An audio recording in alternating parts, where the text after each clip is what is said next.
Welcome back to Beyond the Uniform. I'm Justin Asiri, and each week I have a coffee chat with a veteran about what they do in their civilian career, how they got there, and advice they'd give to other veterans wanting to pursue a similar career. Today is episode number 141 with Eric Stites.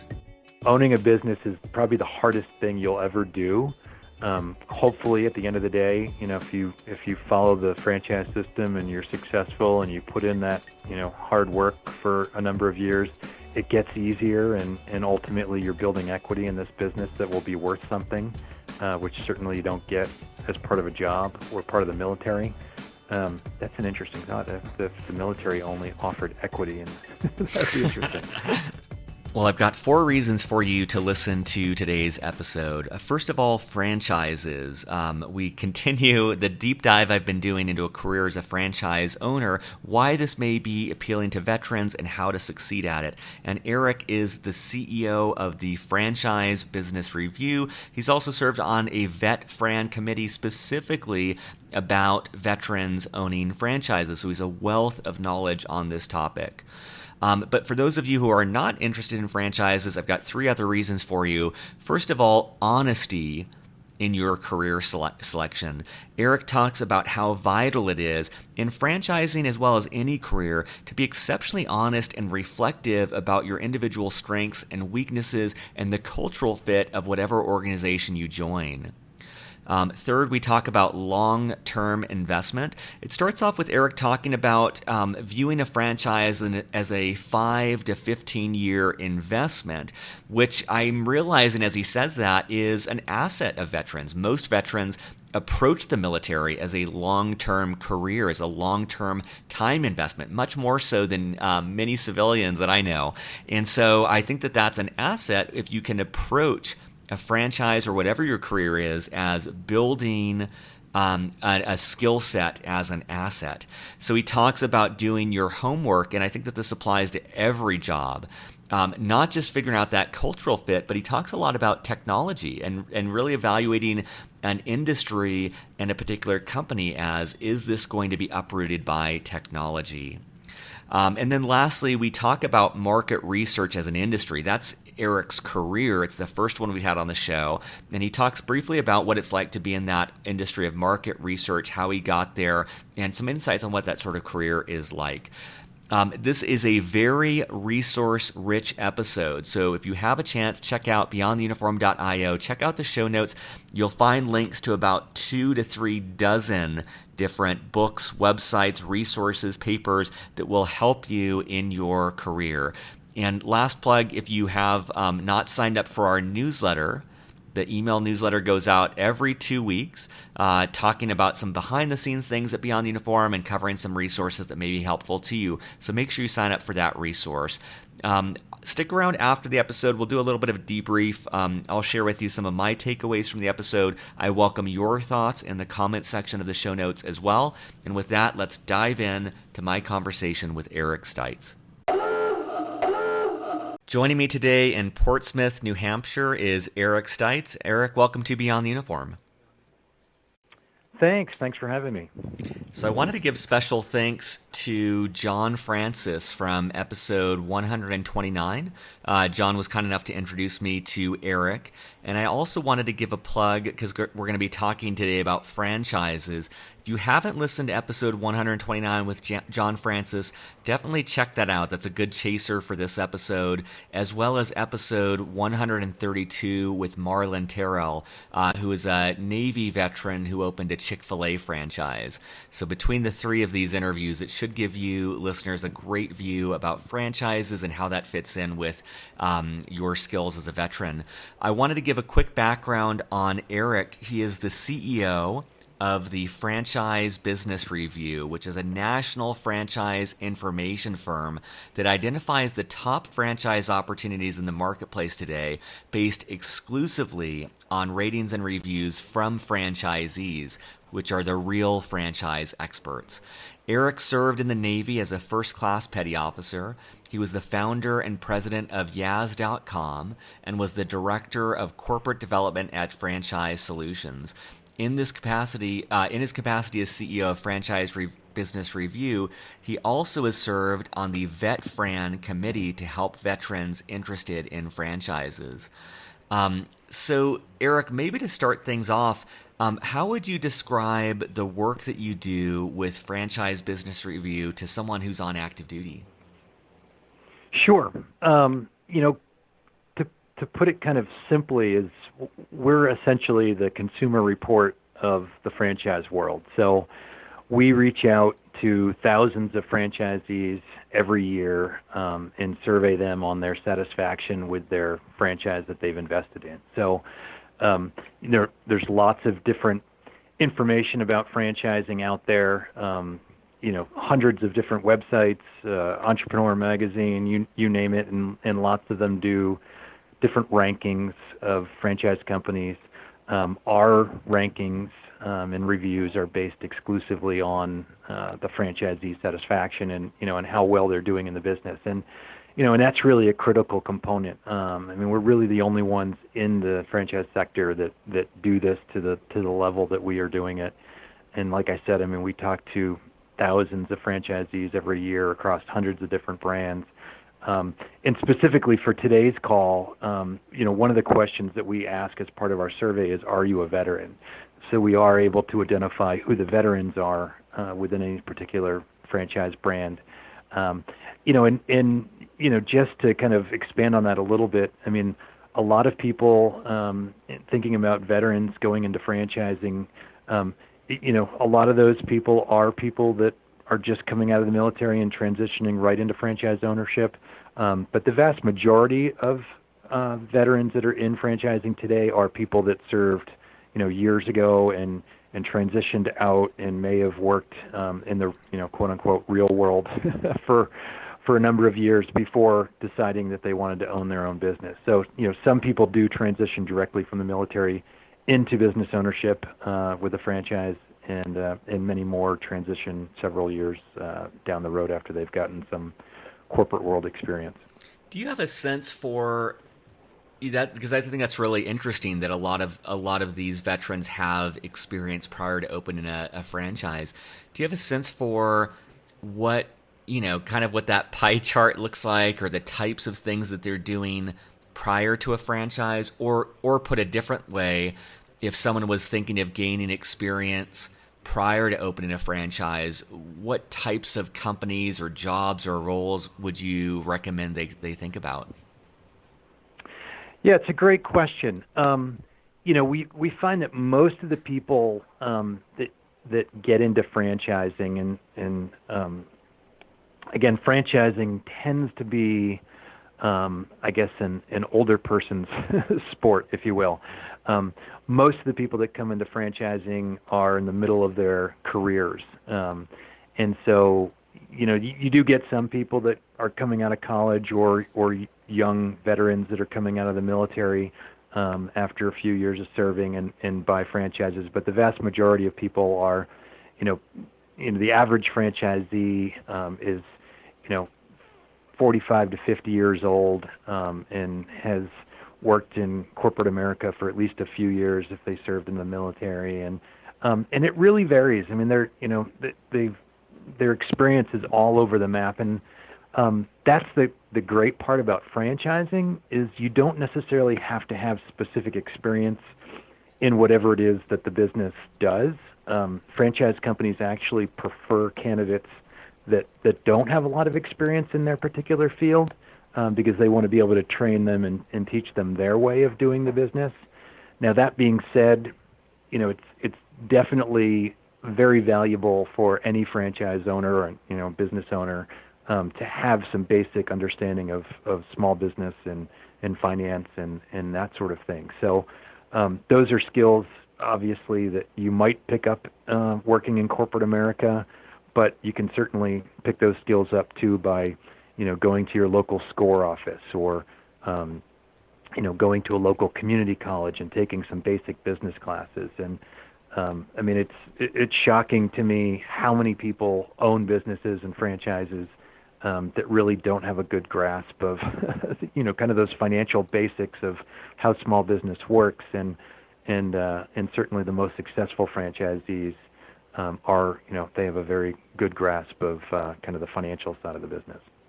Is that do you think that if most people are 45 to 50 when they start a franchise, is that some ideas that come to mind? Is that about building up the capital they need to invest and it takes that amount of time? Is it about getting fed up with the corporate world and gaining the courage to strike off on their own? Is it about gaining knowledge so that they can feel confident jumping off? What leads to that being the sweet spot of people taking the plunge into franchises?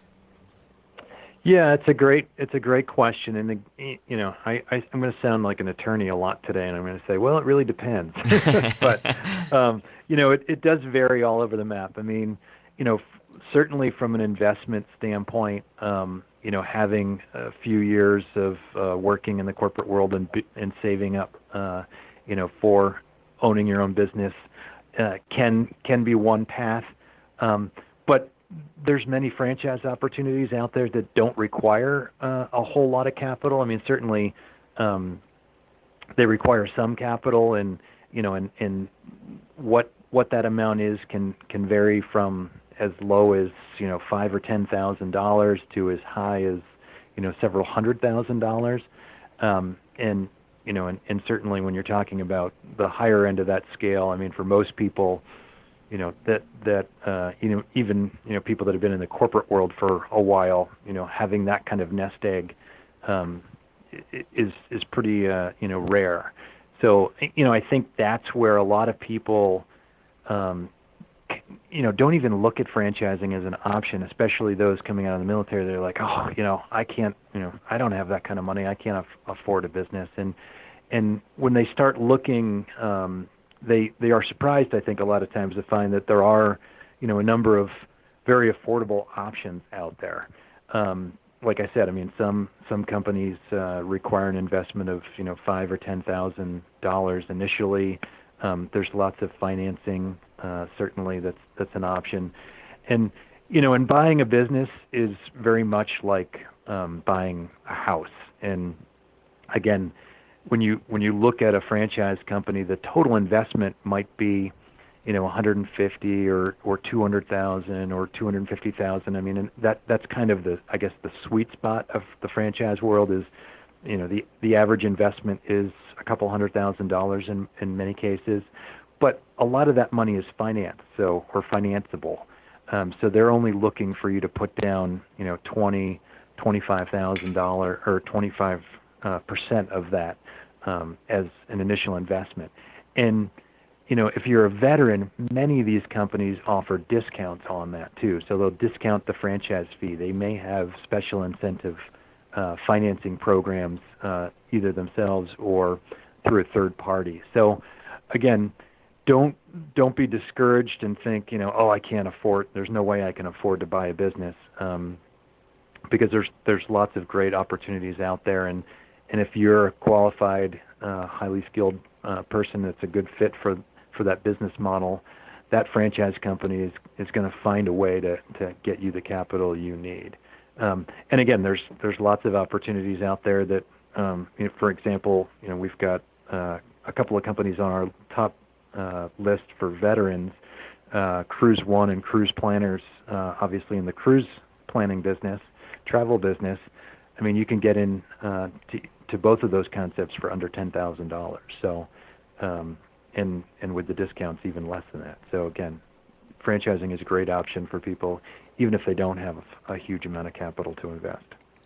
I love, I'm thinking back to my conversation in episode 132 with Marlin Terrell, and he talked about when he was thinking of opening a Chick-fil-A franchise, how he, spent time talking to FedEx and UPS and all sorts of other franchise owners to get a sense of how much they liked it and if he would like that sort of path. And it seems like what the Franchise Business Review is just doing that at scale. You're talking to every type of franchise owner and getting a sense for how much they like that franchise, which sounds like an incredible resource for someone thinking of investing in a franchise because you're getting straight from the horse's mouth a sense of which franchise people like and enjoy and are supported in and helped grow, and that seems like it would make a big difference in narrowing down what type of franchise to purchase. Yeah, it really does. And, certainly I'm biased because I started the company. But, the reason I started the company 13 years ago was really exactly that. I had been in the franchise world for about 7 years. And I was working for a marketing company that helped franchise companies market and recruit new franchise owners. And, I knew who was spending, tens of thousands, if not hundreds of thousands of dollars to recruit new candidates. But I had no idea, no sense of, is this really a good company or not? And I started just doing research on my own with some of the clients that I was working with, and I started seeing some things that, I didn't really like high turnover, for instance. They churned through a number of franchisees. And so, I'm like, anybody that wants to know what's really going on in a franchise system, all you need to do is pick up the phone or go visit a couple of franchisee locations and ask them. I mean, that's the beauty of the franchise world, is that any franchise owner out there today, they were in your shoes. If you're thinking about investing in a franchise, they were in your shoes 5, 10, 15 years ago, and they wish they had that kind of feedback and information before they made an investment.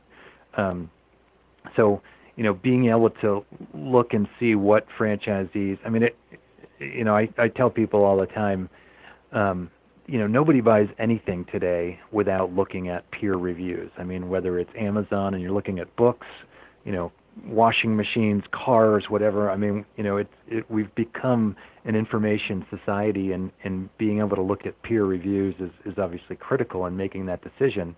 And again, not that a franchise company may be a bad company, but it just, understanding what the franchisees are saying and what their experience has been really can help you understand if it's a good fit for you. Because there's a lot of great franchise businesses out there, but they're probably not a great fit for you specifically. So it's really understanding, the culture of the franchise community, what the skill sets are required to really to really be successful in that franchise company.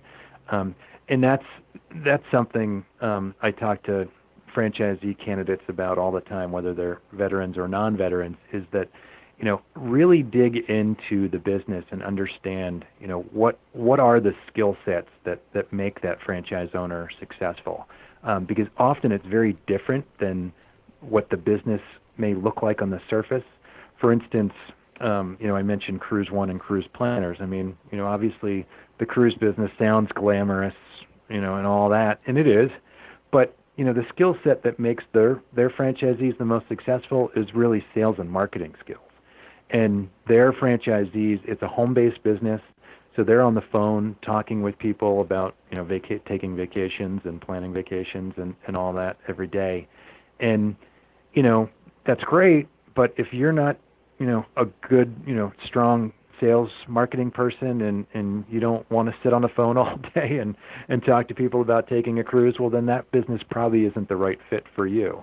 And, a lot of people, I think of veterans, generally and say, oh, they tend to be, good at the service businesses or, things like that. And, again, you can't generalize. I mean, every veteran, just like every person on the planet, is different and has different skill sets. And so, sure, we have a lot of veterans that are in the service industry. So, companies like Snap-on Tools or Budget Blinds that does window treatments, those companies have a large amount of veteran franchise owners. Fast Signs, which is a sign company, obviously. Sport Clips that does hair cutting. I mean, they have a lot of veterans, and their CEO is a veteran, and they do a lot to attract veterans. So, again, it's really understanding, what, when you look at a business, that when everybody finds certain things appealing one way or another, but understanding what the skill sets are of their most successful franchisees, and do you have the skills to do that, and and really be honest with yourself, because I know a lot of people will be like, well, I'm not great at sales, but I can learn that. Well, if you're not great at sales, you're probably, learning it is probably going to be challenging. If you're not an outgoing and kind of extroverted personality, sales is probably not your forte, and you should look at things that, maybe don't require good sales skills. So it's really doing that self-assessment and then talking to lots of franchisees about what they've done in their business to be successful. This is, I'm not sure if you'll have an answer for this, but I mean, I really agree with what you're saying. I think I'm realizing more and more how much honesty matters, of just really taking a deep look and saying, like, what am I good at? What am I not good at? And not fooling yourself and not trying to become something you're not. One thing I realize is that, for many veterans, especially those coming from active duty, they might not know what sales is or what marketing is. And so I'm wondering if you've seen any way, apart from actually just trying something, that an active duty listener might get a sense of, do they like sales? Because the reason I say that, especially with sales, is that most people on active duty I speak with have an aversion to sales, and they associate it with kind of like a used car salesman, which, in my experience with sales and salespeople, that's not it at all. That's like one tiny fraction. That's like saying I don't like entrepreneurship because I don't want to own a hot dog stand. And it's like, okay, well, that's one very, very right. tiny sliver of it. So have you found any ways that people can get a taste for these different functional areas and get a sense for, like, hey, this is where I have a strength, or maybe this is a weakness? Well, what I tell people all the time is, I mean, first of all, when you're, buying a business, buying a franchise, or, really it's technically investing in a franchise, because you're licensing the business, you don't own it. You own the physical asset, but you're licensing it from the franchisor. First and foremost, take your time. Talk to a lot of people that are franchise owners. Educate yourself. As I said, do a kind of deep self-assessment as to what are your skill sets, what are your challenge areas, and there are many businesses. So I'm going to kind of, I guess, go back a little bit on what I just said as far as, like, if you're not good at sales, don't buy a franchise that requires sales. I mean, you just need to understand what those components are and where you'll fit as the business owner into that business, and then obviously you'll need to hire for the skill set that you're missing. So, for instance, there are businesses we have a number of tax related and accounting service franchise companies that we deal with, and there's people that get into those that are great at sales, and that's the role they do, and they're out selling the service, and they have people in the back office that are doing the taxes. And then there's other franchise owners that are, they prefer more to be in the office and manage the operations and hire a salesperson to go out and do the sales. But again, that, understanding that role and those needs within the business, and that also obviously complicates your investment as well. So, if you do need to hire somebody out of the gate to do some skill that you're maybe not in your wheelhouse, that's going to increase your obvious costs and require a much larger investment on the front end. Most people, I think, get into franchising, especially when you're trying to keep your costs limited, as an owner operator, where they're at least day one, they're the ones providing the service, and then kind of grow from there. But again, there's all sorts of different opportunities for people at all different investment levels. But really understanding those skills, your skills, and the franchisor is going to train you in their certain things. And I love your point about used car salesman, because we all, when you think about sales, we all have that vision of, oh my God, and in franchising, there's some businesses that are very sales driven, but the vast majority of franchise companies, I mean, the reason you're buying a franchise brand, an established franchise brand at least, is it's got this known brand out there. So a lot of times when we talk about sales, it's not so much cold calling or walking onto a used car lot, so to speak. It's more customer service sales and understanding how to provide good customer service and maybe looking for upsell opportunities if you're in, say, the window cleaning business and providing window cleaning services, and maybe you notice that their gutters need to be cleaned too, and things like that. So it's really much more about customer service and kind of being able to read people. And then, but again, there's other businesses where, they're very more, I guess, product driven. And, and you think of like the McDonald's of the world, or, obviously franchising is famous for food brands, where you open a location and business just comes naturally because people are demanding whatever the product or the service is.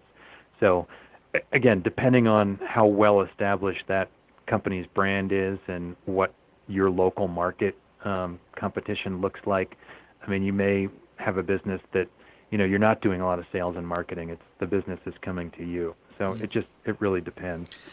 And you mentioned, I'll put these in the show notes, but you mentioned a couple companies, Cruise One and Cruise Planners, Snap-on Tools, Budget Blinds, Fast Sign, Sports Clips, that are kind of popular with veterans. What is it about these businesses? Is it the culture? Is it the skill set? Like, why do you think that these companies are attracting more veterans?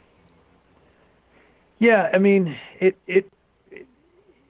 does. It varies, but a lot of it does come down to culture. And one of the things that I always tell people that are looking to invest into a franchise is really, do that when you're doing your research. Really figure out what the culture of the company is, because every company has a different culture. Some are, I as part of my role, I go to a lot of franchise conventions. Most franchise companies have annual conventions with their franchisees, and I'll walk into one convention and it's like a high school reunion family. It's like a big party.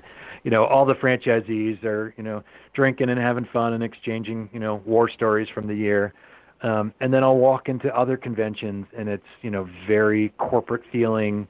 Not that they're not sharing information and talking to each other, but just much more kind of business oriented. So it's important to understand what type of climate culture are you looking for, and when you're talking to different companies and exploring different opportunities, I always tell people, go, if you can, go visit their convention, or at least go visit a regional meeting where franchisees are getting together, because that is the biggest asset as a franchise owner that you have, is your other franchisees. That's the biggest advantage that franchising, people talk about the brand and the proven model and all that. The reality is that you are part of a network of dozens, if not hundreds, of other franchise owners that are doing the exact same thing that you're doing. So at any given time, if I own a pizza franchise, I can pick up the phone and I can call anybody else in my franchise community and say, what are you doing about this? What are you doing about that? What are you doing about that? And, that's the advantage that franchise businesses have over, the mom and pop pizza shop on the corner that has all the same issues but has nobody to call to, kind of pick their brains on. And so you want a culture of sharing and close-knit, a close-knit community. And I think veterans especially, that's the kind of environment that they're looking for. As a veteran myself, there's that unique thing about veterans, and I think being very close knit, people oriented, team oriented, obviously is important. And so, not every franchise company has that, and some definitely do. So that's something that you want to look at and understand, and really look at the veterans, particularly in a system. So, some franchise systems have very few veterans within their system. Others have a lot more. I mean, some of that is just related to the type of service that it is. For instance, one of the companies that we work with is a company called Signal 88. They offer security services, and I think about 40% of their franchise owners are veterans. More commonly, most franchise companies kind of follow the trends of the general population, where about 10, maybe 12% of their overall franchise network are veterans, and some are much less. I mean, some are 2-3%. So it really depends. And just because one system doesn't necessarily have a lot of veterans in it isn't necessarily a red flag, but just understanding what that franchisee community and culture is like, and is it a good fit for you. I mean, again, this is all about fit for you, because there's hundreds of different businesses out there that you can invest in, and finding the one that's the right fit, that's going to get you excited to get up every day. Because owning a business, I can tell you, I own a business, and it's a lot of work. It's I think a lot of people have this misperception about business ownership. They're like, oh, I don't want a job. I want a business that I can own and sit back and play golf 2 days a week and whatever it is. Owning a business is probably the hardest thing you'll ever do. Hopefully, at the end of the day, if you follow the franchise system and you're successful and you put in that hard work for a number of years, it gets easier, and ultimately you're building equity in this business that will be worth something, which certainly you don't get as part of a job or part of the military. That's an interesting thought. If the military only offered equity, and that'd be interesting. But it's really about that that fit and that comfort, and do a lot of research, talk to a lot of franchisees, and ultimately I think you'll find something that gets you excited. How might if someone is interested in this, how might they utilize Franchise Business Review to investigate franchises? And also, is there an efficient way to figure out where veterans are? Like, my mind just goes to LinkedIn, but I'm wondering if there's a better resource to figure out where the veterans are within franchises. Yeah, that's a great question. I mean, as I said earlier, I mean, a lot of people that are veterans in franchising, veteran-owned businesses, the franchise company doesn't even know that they're a veteran, because they served, years ago, and then went into the corporate world, and then when they came into franchising, they didn't necessarily, raise a red flag or check off a box that said, yes, I'm a veteran. So many franchise companies don't even know all the veterans in their system, which that's, using our service when we survey the franchisees. A lot of companies have used us to help, identify who those veterans are, and they can profile, the skills of those veterans, and again, compare how successful they are compared to their other franchisees, and that helps them figure out, okay, who the ideal candidates are for their system. But as far as our research goes, if you go to our website, which is franchisebusinessreview.com, we do an annual report. We do a whole bunch of reports, but we specifically do an annual report for veterans in franchising, and there's a link to it on our homepage. And so you can download this report that's got the top 100 franchise companies, based on satisfaction ratings by actual veterans. And there's a number of different items in there. One of the things that's identified as part of that is also if they're a VetFran member. Justin, as you mentioned earlier, I'm the chairman of the VetFran committee, and what the VetFran committee does is it's part of the International Franchise Association, and its mission is really to help veterans both get into franchising for ownership as well as employment opportunities. So we work with hundreds of different franchise companies that are VetFran members, and every VetFran member offers some additional incentive to veterans to own a franchise. So, that may be a discount on fees. It may be a discount. Usually, it's a discount on the initial franchise fee. So, say the initial franchise fee was $20,000. A lot of franchise companies will discount that by 10, 20, 30%. Some even waive the franchise fee for veterans. So those are, just because they're a VetFran member doesn't mean that they're, the discounts can vary from company to company. So, but that's an important thing to ask. And even if it's a company that you're looking at that's not a VetFran member, they may offer discounts to veterans as well. So, again, I encourage veterans, obviously, to, wear a shirt that says I'm a veteran, and wherever you go, just make it very clear, because there's all sorts of people.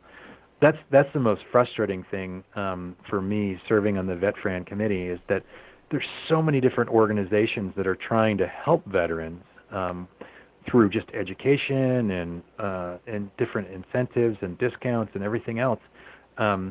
But a lot of times it's just finding and identifying who the veterans are that need the services. And I know that if you're the veteran, and especially when you're coming out of the military, it's just like this fire hose of you don't know where to turn. I mean, there's so many different organizations out there.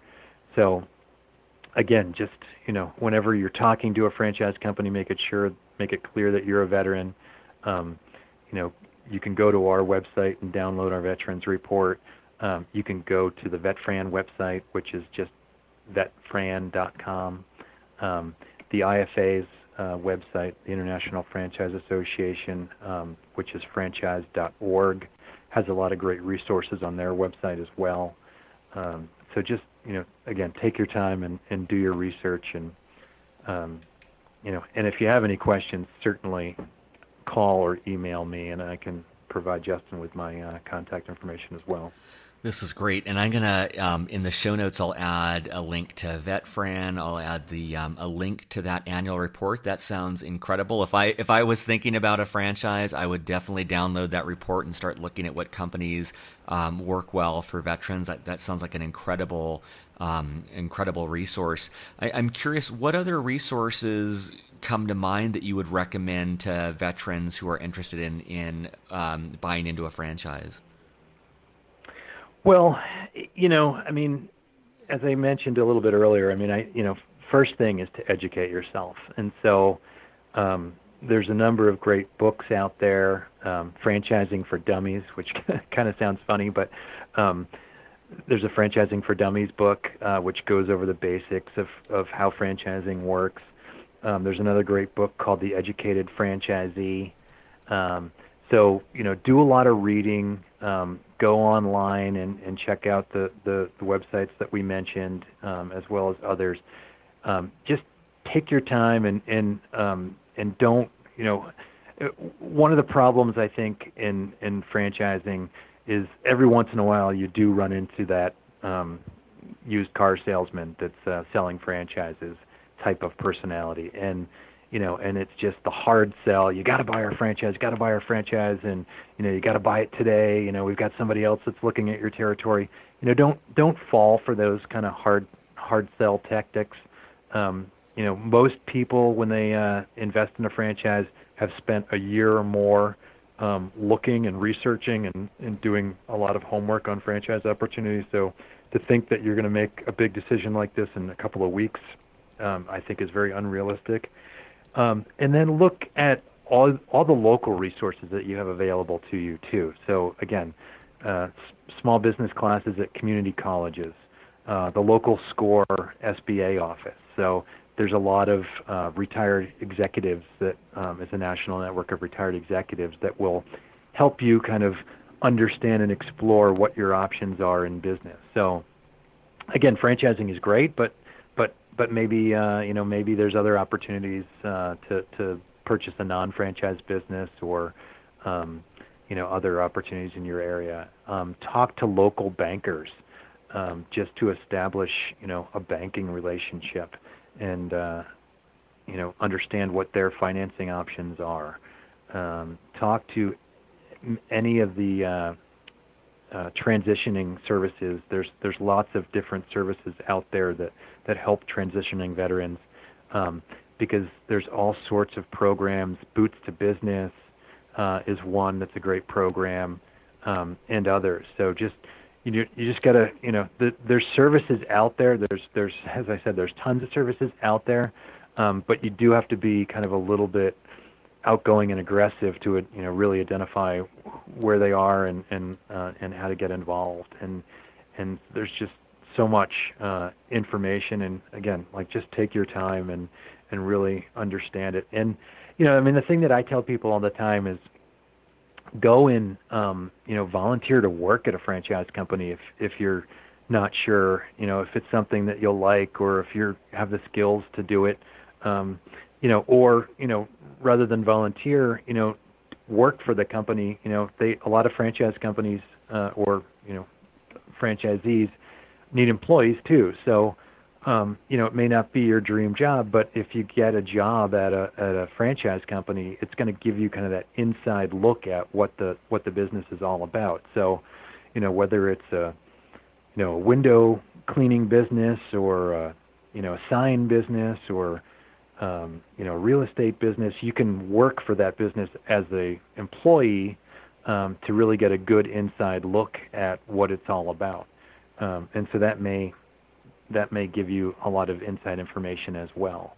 And just talk to everybody that you can. The thing I will caution you a little bit about is we all kind of have those relatives that I think about the dinner table at Thanksgiving or Christmas, around the holidays, when you're, talking about what your plans are, and, Uncle Joey or, somebody in the family bought a franchise 100 years ago and had a terrible experience, and they're like, oh, you should never buy a franchise, and blah, blah, blah, blah, blah. Certainly you want to, listen to their story and understand what, their experience was, but oftentimes a lot of people share stories like that, and they're just kind of like urban legends, and it's really important to talk to actual franchise owners about what their real experience has been. That's great. And one thing that comes to mind when you say all that, because I think you gave an incredible wealth of resources, is I think that a lot of people in the military get used to, or at least I did, and I imagine most do, you kind of get used to the resources coming to you, where, I would be told that I needed to schedule my dental and my health checkup, and I needed to go do this training. And so I think we become very reactive and taking in resources. And what you're describing is a very proactive, go out, hunt and gather, and go out and figure out what you need and tap into these different assets. And it seems like, I'm thinking of the local SCORE SBA office, and I'm thinking, man, there's probably such a wealth of knowledge in these executives there, these retired people who are just waiting for someone to talk to, and ways to help someone save hundreds of hours or thousands of hours of their time and really avoid some common pitfalls. But that the veteran has to take that first step. They have to go to that office. They have to go, get one of those books you recommended. They need to download that annual report. And it's a small action, but those small actions will result in massive learning and saving a lot of time and money. Yeah, no, that's absolutely right. It is a very proactive process, and I think, franchising as an industry is, again, similar to the military, where they do provide the training that you need for certain situations. And once you're in a franchise system, it is kind of more like the military, where you're okay, here's the process, here's the system, here's the training that you do, follow this. And I think that's why veterans do so well in franchising, because of that. They're used to that system. But before you invest in whatever franchise company it is, it is more of a proactive experience to really make sure that you're getting all the resources and information that you need, and protecting your own asset. And it's again, and I've said it already, but I'll just repeat it, is really take your time to find a company that gets you excited, because again, there's hundreds of opportunities out there. The worst thing you want to do is invest in a franchise company that a year or two into it, you're just like, I'm not. This doesn't really do it for me. Like, you want something that again is going to. Franchising is a long-term investment. It's not, it's not a get-rich-quick kind of opportunity. And so, most people that are successful in franchising are in franchising for 5, 10, 15 plus years. So you have to really look at the long term, and is this a business that you can stay excited about? Is this a business that your skills are a good fit for? Is this a business that in 5 or 10 years is going to still be here? I mean, that's another whole thing we haven't even talked about, is the technology is changing so many things. Certainly something like hair cutting, we're always going to need haircuts. But we've seen, I think, in many places where technology has upended industries overnight, and so that's something you want to look at too. Is this an industry that's not just a hot trend for today? Is it going to be here in 5 or 10 years? I hadn't thought about that, but that's such a great point. I love this aspect of approaching this as a long-term investment, looking at that 5 to 15 year time frame in terms of building a skill set and really giving this room to grow. But that does make it much more vital than that you pick one that's not going to be upended, and you're not picking a typewriter business, or I'm trying to think of like some absurd example of something that's just not going to be relevant, is no longer relevant today, or definitely won't be relevant in the future. And so I think that's right. A really good point of really trying to take that lens of what will continue to be relevant for the next 20 years, because you're entering into this for the long game. Yeah, and I think it's a great case study, especially for veterans, because veterans know more than anybody about long-term commitments. And when you when you signed up for the military, I know this experience was true for me. Is like I was 18, I had this vision of what I was going to do, and the reality was quite different. And that's true in franchising too. I mean, often the reality of what you get into is quite different than what you think going in. So again, if you take your time, talk to a lot of people, do that research, you can definitely offset some of those potential missteps that you may take. And just to kind of go back on that long-term investment thing, is when you're doing your assessment of a franchise company, you're looking at that 5 or 10 year window, and that's what you really got to do when you're looking at, okay, I'm going to put X amount of dollars into this business, and over the 10 years, it's going to require, more capital to go into the business to keep it running. At the end of the day, what is that return on investment look like? And compare that to, both other franchise investments that you might make, compare it to a real estate investment that you might make, or putting the money in the stock market, or, also compare that to a job. And, certainly the big difference between owning a business and having a job is at the end of your term with the franchise company, you have this asset that you can then potentially sell. I mean, obviously, as an employee, you don't ever build any equity in a business. So understanding what the realistic value of that business is 5 or 10 years out.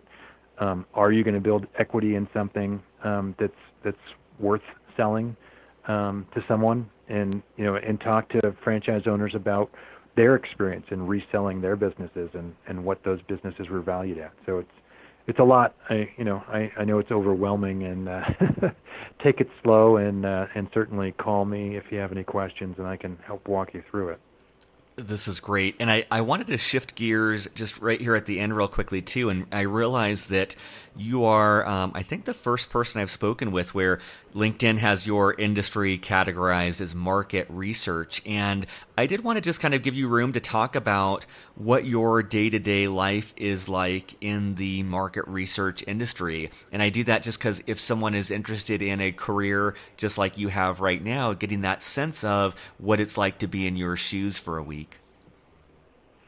Yeah, no, it's a great question. I had a strange career path. I was in the military. I went to college.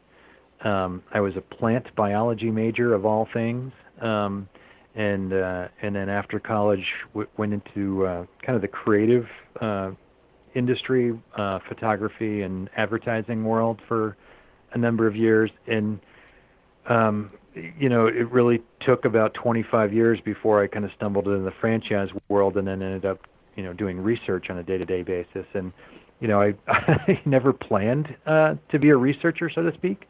But the more, I was just fascinated by small business, and that's really what drew me into franchising. Is it's, at the end of the day, it's small business, but it's across hundreds and thousands of different franchise brands in all sorts of different industries.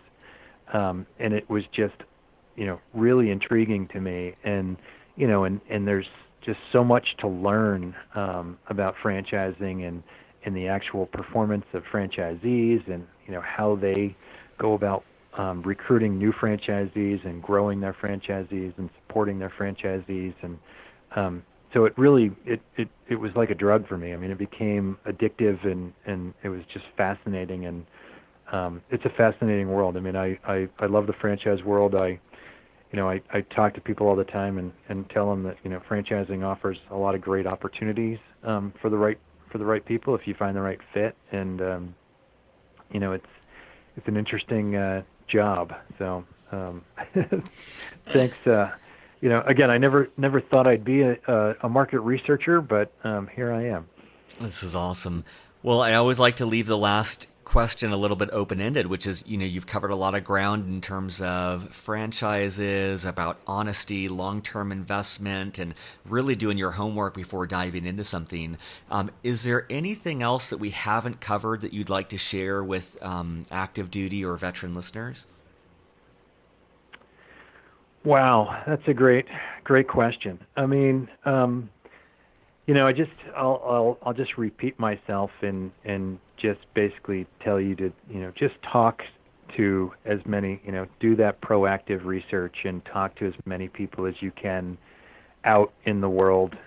Again, whether they own a franchise business or other small business owners. And really just understand what they do on a day-to-day basis to be successful, and does that appeal to you? And franchising is great, business ownership is great, but it's hard work, and having a job at the end of the day, collecting a paycheck, isn't such a bad thing in many cases either. So just understand where your strengths are and skill sets are and what your dreams are, and franchising may be a great opportunity to help you realize those dreams, and if not, consider other opportunities. So just keep digging, and like I said, I mean, there's so many resources out there that are trying to help veterans, and just keep digging in your local market and talk to as many people as you can, and be proud of the fact that you're a veteran, and tell people that you're a veteran, and hopefully those resources will fall in your lap. This is great. Well, for listeners, I will include in the show notes all links to all the resources we talked about here, including Franchise Business Review. And Eric, I really appreciate your taking the time to connect with me and the audience, and to sharing your story. Absolutely. I appreciate it. Surface.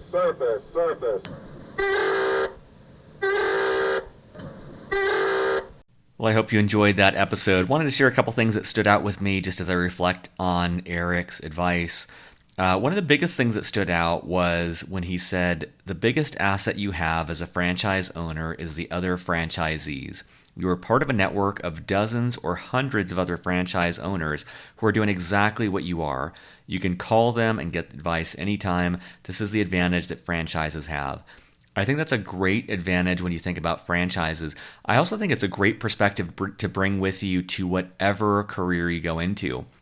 I just read an article about an SDR, that's a sales development representative. Generally, that's the low man on the totem pole at a sales organization. They're the ones cold emailing, cold calling, getting rejected, and setting up meetings for an account executive or someone more senior in the organization. Well, anyways, this SDR put together a YouTube channel, and he just started putting together content to encourage other SDRs.